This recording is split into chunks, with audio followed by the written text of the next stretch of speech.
Mesdames et messieurs, bonsoir et ravi de vous retrouver dans cette nouvelle édition de Direct, votre fenêtre sur les grandes actualités, notamment qui ont touché la scène égyptienne durant les dernières 24 heures.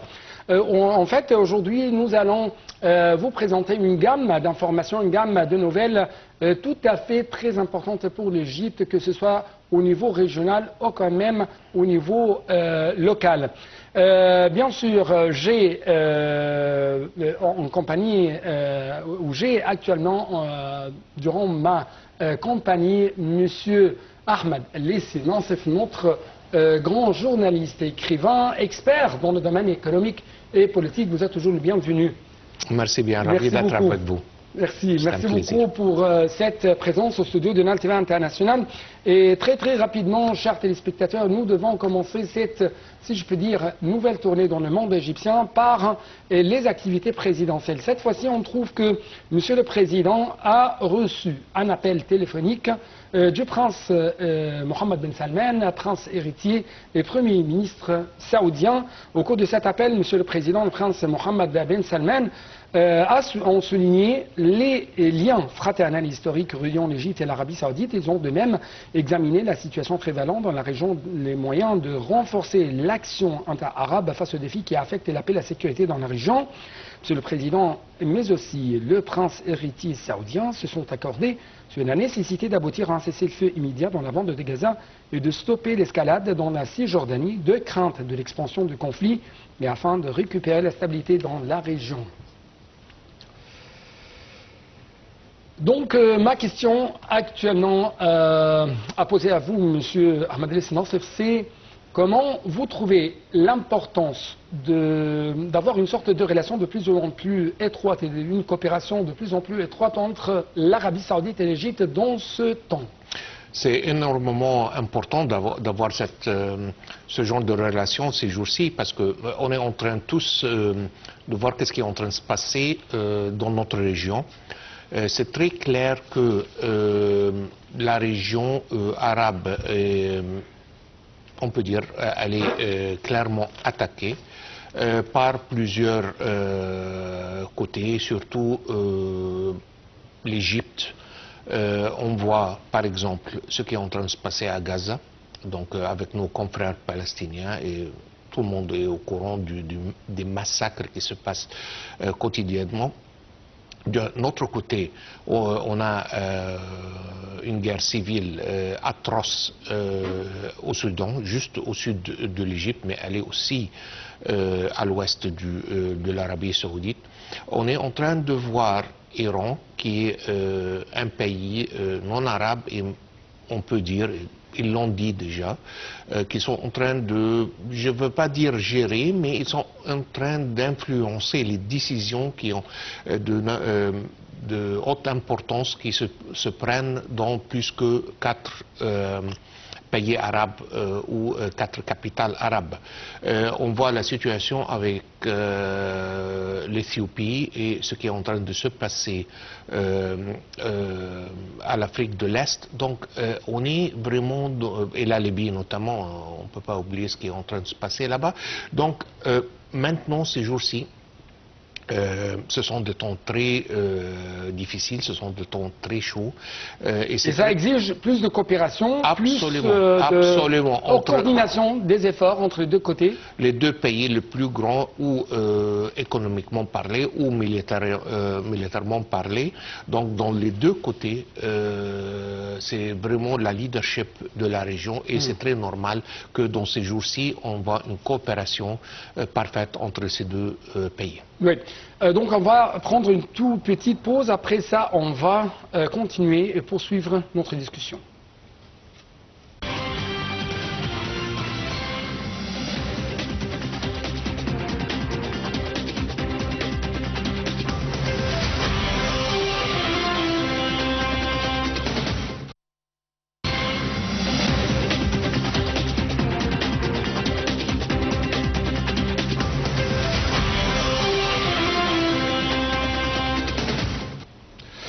Donc, chers téléspectateurs, c'était l'appel de la prière du Maghreb, de crépuscule selon l'heure locale du Caire, et de, si je peux dire, de retour à notre discussion qu'on a aujourd'hui. Il y a une gamme de sujets, une gamme de nouvelles. Et bien sûr, il y aura une sorte de commentaire, de réponse en ce qui concerne ces différentes questions avec la présence de notre invité de marque, docteur Ahmed El Nassif, le grand écrivain et le grand expert dans le domaine politique et économique. Nous a toujours encore une fois le bienvenu. Merci bien, très gentil. En fait, sur le plan local, on trouve que le président Abdel Fattah al-Sisi s'est réuni aujourd'hui avec le Premier ministre Dr Moustapha Madbouli, le vice-premier ministre chargé de développement humain et ministre de la Santé et de la Population, Dr Khaled Abdel Ghaffar. Lors de cette réunion, le chef de l'État a passé en revue le projet national de développement humain qui vise à renforcer l'investissement dans le capital humain. Monsieur le Président, en juin de finaliser la formulation des axes du travail d'initiative, soulignant que le capital humain constituait la véritable richesse de l'Égypte et qu'il faut développer. La réunion a abordé les évolutions dans les dossiers du secteur de la santé, y compris le développement de l'Institut Nasser, le projet de la fondation des laboratoires centraux à la ville de Badr et le développement du centre d'oncologie Dar es Salaam Hermel. Monsieur le Président, en outre, en juin d'achever rapidement la fonction et le développement de 30 hôpitaux et 500 unités et centres médicaux dans les gouvernorats de la deuxième phase de l'assurance maladie universelle. L'entretien a également abordé les efforts du gouvernement visant à développer l'investissement dans le domaine de la santé en Égypte.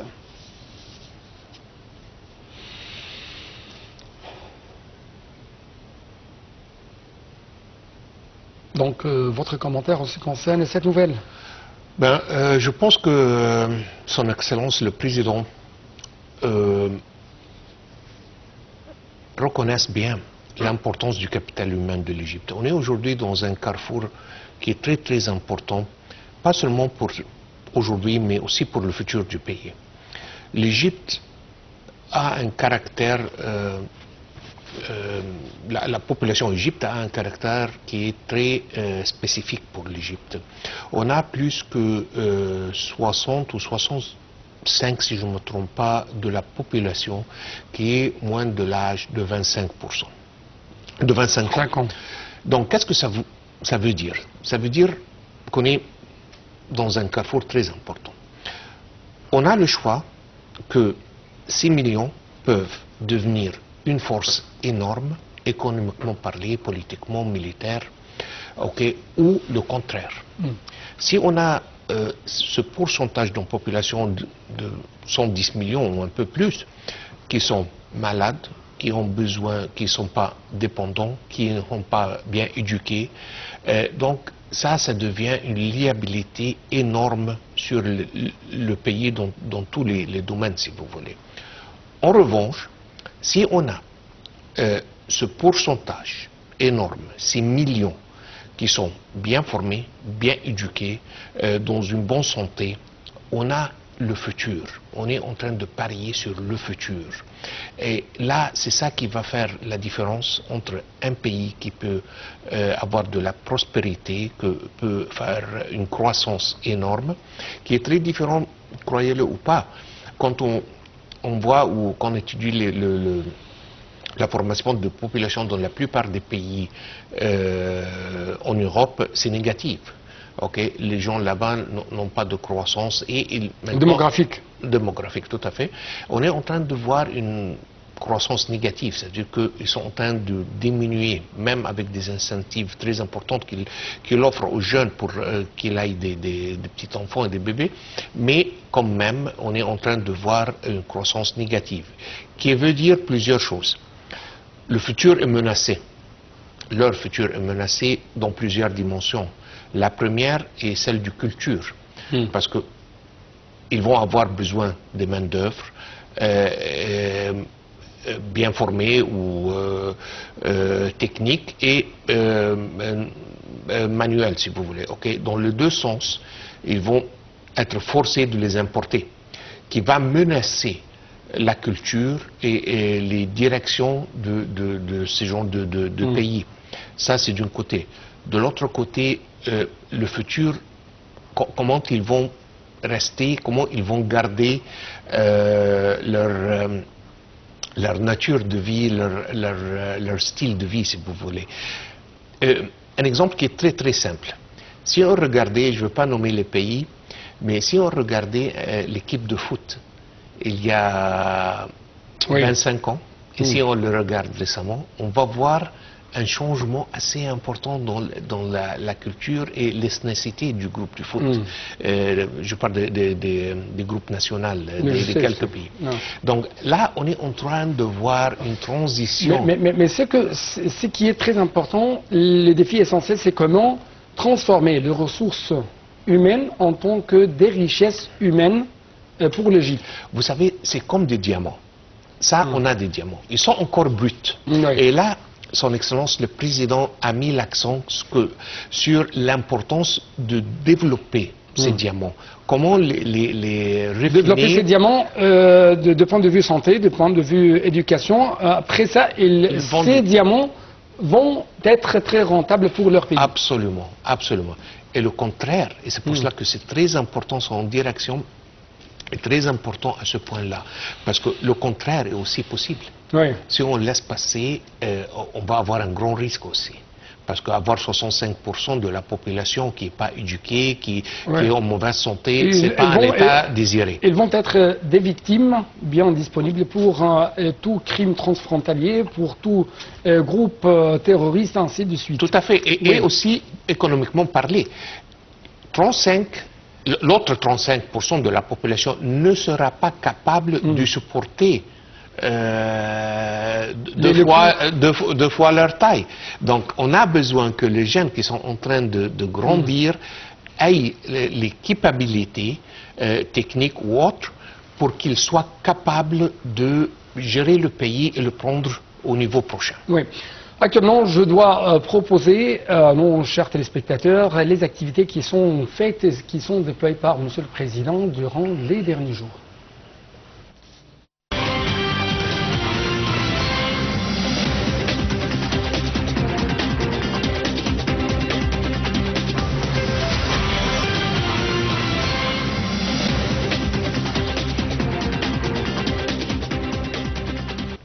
En fait, chers téléspectateurs, Monsieur le ministre des Affaires étrangères, Dr Badr Abdelghati, a adressé un discours au président du Conseil de sécurité des Nations Unies.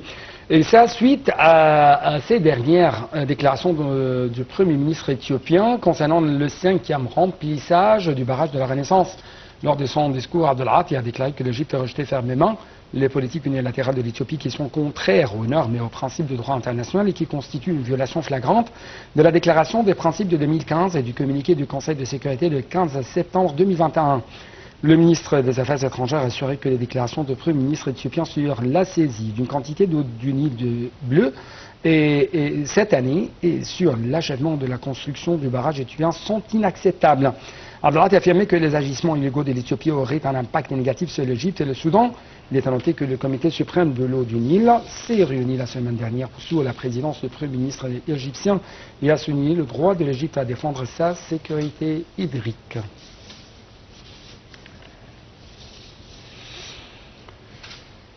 Donc, comment vous avez observé ces remarques égyptiennes vis-à-vis de ces attitudes éthiopiennes? Très claires, elles sont bien placées parce que on est, si je ne me trompe pas, depuis 2012, on est en négociation dans nos confrères en Éthiopie et malheureusement, pas grand-chose a été achevé ici et malheureusement, ils sont en train de continuer unilatéralement de prendre des décisions qui sont en train et qui vont affecter négativement la vie en Égypte ou des êtres humains, de la population, de l'agriculture économique. Parce que, par exemple, une des plus grands défis que l'Égypte a économiquement, c'est qu'on est forcé d'importer la plupart, je pense presque 60 ou 70% de notre consommation du blé. On est le plus grand importateur du blé dans le monde. Pourquoi on ne peut pas cultiver notre blé? C'est aussi simple qu'on a plein de terrains et maintenant avec la technologie, on peut gérer les terrains d'une façon ou l'autre pour avoir d'autres genres de blé qui est compatible avec notre milieu. Mais ce qu'on ne peut pas faire sans, c'est l'eau. Et maintenant, quand on... Donc, nous importons de l'eau de l'étranger à travers ces blés, à travers ces différents genres de récoltes. Oui, on fait ça, mais ça nous coûte une pression énorme sur notre économie, sur notre besoin de vie. Existence, c'est une autre existence, c'est une question existentielle. Oui, mais même en cours de ça, on est sous une pression énorme. L'économie égyptienne aurait été 10 fois mieux si on n'avait pas besoin de dépenser ce qu'on est en train de dépenser en devises pour importer le blé chaque année. Et ça, aujourd'hui, on n'a pas d'autre choix. Et en plus, il est en train de mettre de l'huile sur le feu parce qu'il est en train de réduire notre partie d'eau. Donc, apparemment, je ne pense pas que c'est aussi simple que l'Éthiopie a besoin de générer de l'électricité parce que l'Égypte a donné plusieurs opportunités, plusieurs alternatives de ce qu'ils sont en train de faire avec le barrage de Renaissance. Mais malheureusement, aucune réponse positive. On les a invités en Égypte, on est parti là-bas. Il y a 10 ans de négociations. Je pense même un peu plus. Même si je ne me trompe pas, parce que ça a commencé en 2012, c'est 10 ou 12, 11 ans. Mais écoutez, il n'y a pas de négociation. Dans un cercle de négociations vicieux avec l'Éthiopie. Le président, il est parti, notre président est parti là-bas. C'est très clair qu'il y a un agenda derrière tout ce qui est en train de se passer, c'est mettre encore plus de pression sur l'Égypte, ou économiquement ou politiquement. Je pense que malheureusement, nos confrères en Éthiopie sont en train de jouer pour cette chanson. Ça, on ne peut pas accepter. Et là, je vois que la déclaration ou ce que le chef de la diplomatie égyptienne a annoncé est très bien placé et c'est exactement, on ne peut pas accepter la situation présente. Et clairement, si l'autre côté n'a pas une volonté honnête et saine pour changer ce qui est en train de se passer, peut-être on doit les aider pour qu'ils changent leur position. Oui. À la lumière de ces pressions, ces défis qui se trouvent sur l'Égypte ou devant l'Égypte, on trouve que le ministre égyptien des Affaires étrangères, de l'immigration, Dr Badr Abdelghati, a exprimé la forte préoccupation de l'Égypte quant à la répétition de la même catastrophe humanitaire à Gaza et en Cisjordanie. Il a jugé impératif de freiner l'escalade militaire en Cisjordanie et de sommer Israël de garantir la sécurité palestinienne en tant que force d'occupation, dénonçant leur violation des droits de l'homme et l'intimidation des civils innocents sans armes. Le chef de la diplomatie égyptienne a tenu ce propos lors de sa rencontre avec Segret Kark, la coordinatrice des Nations Unies pour les affaires humanitaires et la reconstruction de la bande de Gaza. Abdelghati a jugé incontournable de faciliter l'accès des aides humanitaires dans l'enclave et de diligenter les procédures et afférentes dans les plus brefs délais pour barrer la route à toute tentative israélienne d'entraver leur acheminement vers la bande de Gaza.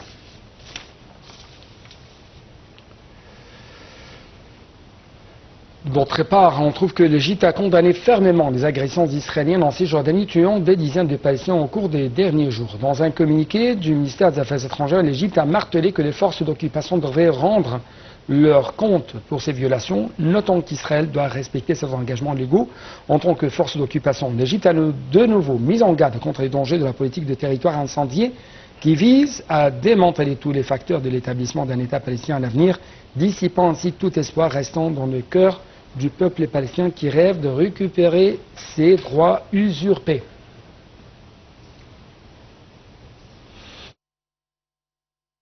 Donc, M.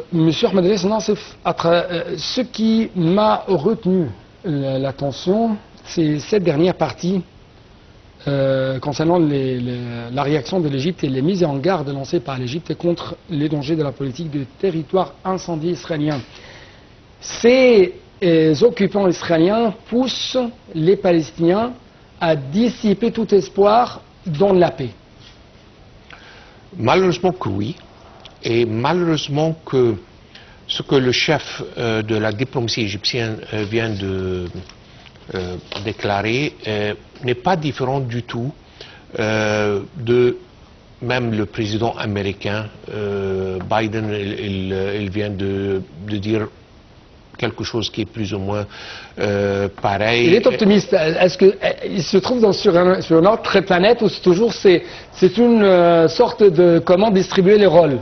Non, pas vraiment. Je pense ni l'un ni l'autre. Je pense que lui, il voit tout simplement que une solution ou un accord est très faisable. Et c'est pour cela qu'il est optimiste, parce qu'il n'y a pas de grand obstacle. Là, le seul obstacle, et c'est ça la réalité des choses, c'est que le Premier ministre israélien, lui, personnellement, même contre son état-major, le chef de son armée, même contre le chef de l'armée israélien hier et aujourd'hui, il a fait des déclarations contre son Premier ministre qui démontrent que on a un conflit même interne. Donc pratiquement tous les chefs d'État dans le monde, y inclut le chef d'État des États-Unis, tout le monde dit que cette guerre, ces atrocités doivent s'arrêter. Malheureusement, le Premier ministre israélien aujourd'hui ne veut pas les arrêter pour son gloire politique, si vous voulez, pour son risque politique, parce que lui risque... C'est sauver la face seulement? Non, c'est beaucoup plus que ça, parce que lui, il va partir en prison, parce qu'il est accusé dans plusieurs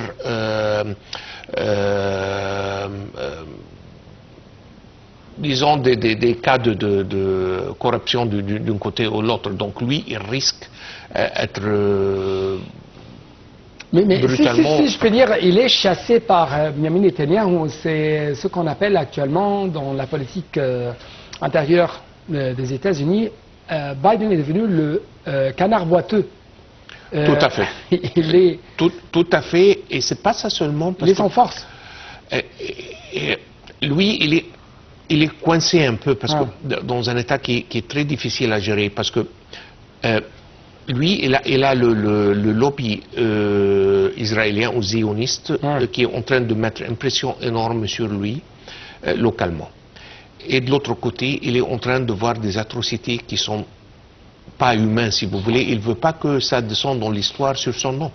Donc là, il est coincé dans une situation qui est très difficile à gérer. Et lui, alors... C'est la comédie, si je puis dire, c'est la comédie noire. Ce qu'on trouve... c'est très noir, je ne suis pas sûr si c'est de la comédie ou non, mais c'est très noir. J'aimerais passer à un autre sujet. Il s'agit de ce corridor énergétique qui doit être fiable entre l'Égypte et le Chypre. Donc un reportage sur ce sujet. Après ça, les analyses avec notre invité.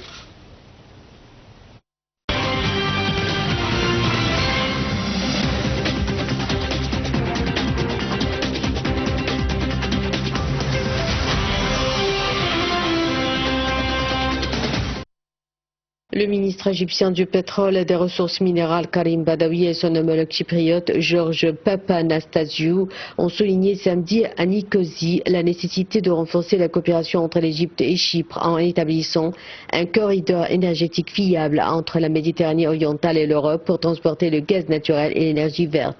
Les deux ministres ont discuté des moyens de renforcer la coopération pour exploiter les découvertes de gaz naturel dans la zone économique exclusive de Chypre et ont examiné les options et les moyens d'accélérer le développement des réserves de gaz naturel à Chypre en utilisant l'infrastructure actuelle en Égypte et le transport du gaz depuis la zone économique exclusive de Chypre vers l'Égypte pour le liquéfier et l'exporter vers les marchés mondiaux. Le ministère égyptien du pétrole et des ressources minérales a annoncé mardi dans un communiqué que la société égyptienne de gaz naturel avait lancé un nouvel appel d'offres mondial pour l'année 2024 pour rechercher du gaz naturel et du pétrole brut dans 12 secteurs en mer Méditerranée et dans le delta du Nil.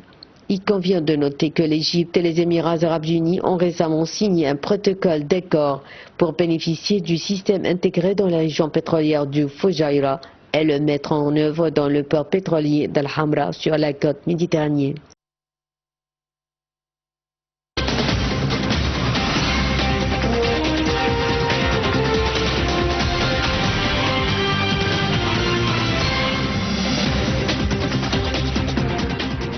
Donc, M. Ahmed Nassif, comment vous lisez l'importance de ou de la création de ce corridor énergétique entre l'Égypte et le Chypre? C'est énormément important parce que sur deux voies vraiment. La première, c'est que l'Égypte est en train d'accélérer et grandir dans la direction de l'énergie propre, surtout celle qui vient du gaz naturel ou du soleil. Et encore, on a d'autres formule si vous voulez, mais c'est ça les deux plus grands axes qu'on est en train de travailler aujourd'hui sur. Donc là, on est en train de faire une croissance assez importante que je pense on a dit qu'en 2030 on va avoir plus que 42% si je ne me trompe pas, qui vient du source responsable sur le niveau du milieu d'énergie. Ça, c'est d'un côté. De l'autre côté, on est en train de mettre des liens avec l'Europe à travers Chypre. Donc là, c'est aussi une autre dimension. Donc, on a le contenu, on a la façon de le livrer. Donc, ça, c'est un atout, c'est une première de faire ce genre de lien entre l'Égypte et le continent européen. Donc, les deux ensemble vont faire une synergie énormément importante qui va être très bénéficiaire pour l'économie égyptienne. Oui. Donc actuellement, nous devons proposer un autre reportage concernant la stratégie d'hydrogène vert de l'Égypte. Et après ça, il y aura 2 questions.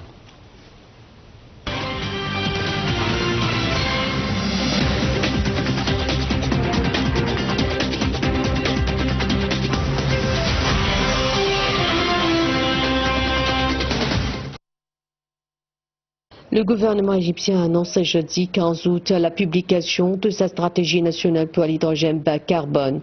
Le pays espère s'approprier jusqu'à 8% du marché d'ici 2040, devenant ainsi un exportateur clé vers l'Europe et certaines régions d'Asie. La stratégie égyptienne se déroulera en 3 phases distinctes. La première, au cours de la présence des Sunnis, consistera en la mise en œuvre des projets pilotes visant à établir les bases de la production d'hydrogène à grande échelle.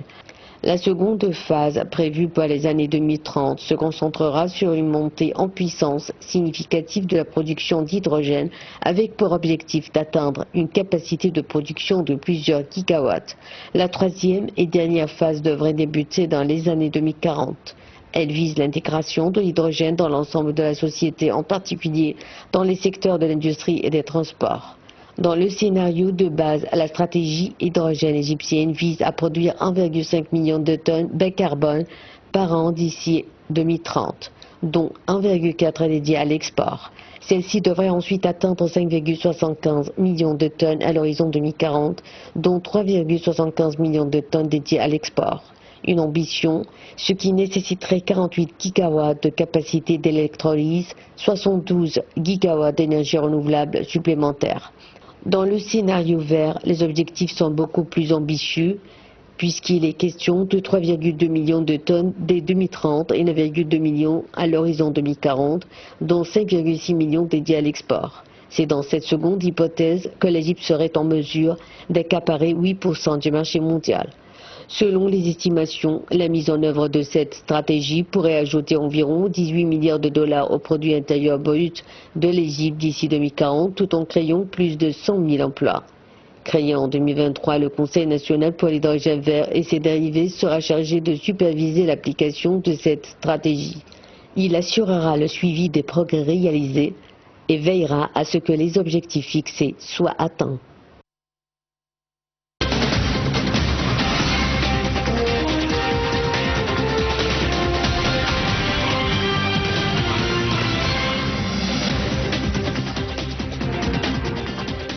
Docteur Ahmed Nassif, quelle est votre grande remarque en ce qui concerne cette stratégie adoptée par l'Égypte envers l'hydrogène vert? Et une deuxième fois, c'est une stratégie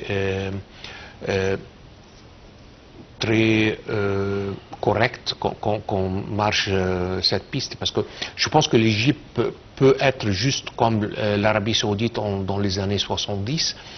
Maintenant, avec l'accent et l'importance que tout le monde est en train de mettre sur l'énergie verte, que ce soit l'énergie solaire, énergie du vent, hydrogène vert, mais maintenant c'est ça la mode, si vous voulez, c'est ça la direction du futur. Et là, l'Égypte est en train de se mettre dans une position de leadership qui est énormément important pour le futur du pays.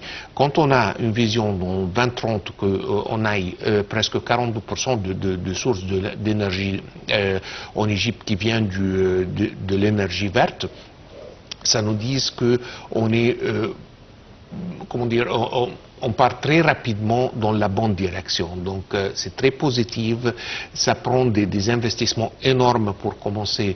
Et ça représente un point d'attraction pour le marché égyptien? Tout à fait, parce que très rapidement, et ça a déjà commencé, les sociétés vont être, toutes sociétés de production vont être forcées, si vous voulez, de vérifier et prouver qu'ils sont en train de produire ce qu'ils sont en train de produire par d'un genre d'énergie verte. Et le plus qu'on produise de cette énergie, le plus qu'on peut attirer des investisseurs qui vont venir installer leur usine en Égypte pour profiter de ce genre d'énergie. On peut faire une sorte de valeur ajoutée sur la production de l'hydrogène à travers l'industrialisation? Tout à fait. Ça a déjà commencé comme des certificats qui ont traité dans la bourse pour justifier ou expliquer le pourcentage de valeur ajoutée, donc n'importe quelle production qui vient de l'énergie verte. Et ça va développer. Je dois vous remercier infiniment pour de telles explications. Merci beaucoup. Merci à vous, c'est un plaisir toujours. Merci. C'est pareillement pour vous. Merci, chers téléspectateurs. Mais je dois quand même clôturer cette édition par ce reportage. Égypte et futur grand fournisseur d'hydrogène vert en Europe. Donc les explications tout de suite. Merci, à la prochaine.